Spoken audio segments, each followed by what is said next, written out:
हम गौरा लेके मुँह बहू गौरा लेके गौरा लेके मुँह बहू चाहे गौरा रजइए कुमारे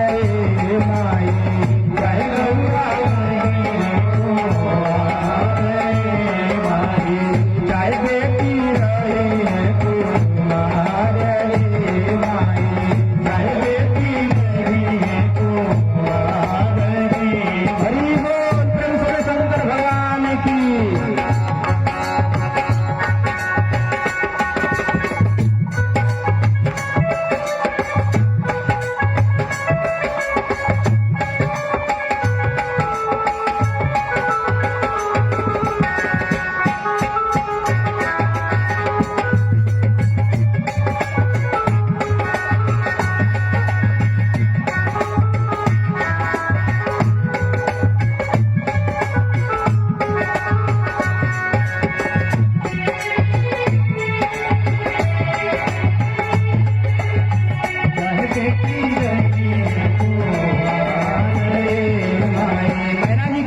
क्या ऐसन बौरा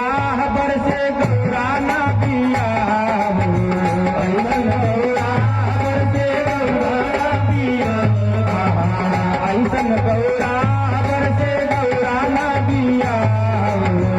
ऐसन बौरा बरसे गौरा ना पिया जय गौरा रही कुमार माई जय गौरा रही कुमार माई जय बेटी रही कुमार माई जय बेटी रही कुमार आज मेरा जी करे कि हमारी बिटिया कुमारी रह जाएगी मुझे मंजूर है या तो अपनी बेटी को लेकर के मैं मर जाऊंगी आत्महत्या कर लूंगी ये मुझे मंजूर है लेकिन ऐसे पागल से अपनी लड़की के विवाह नहीं करूंगी।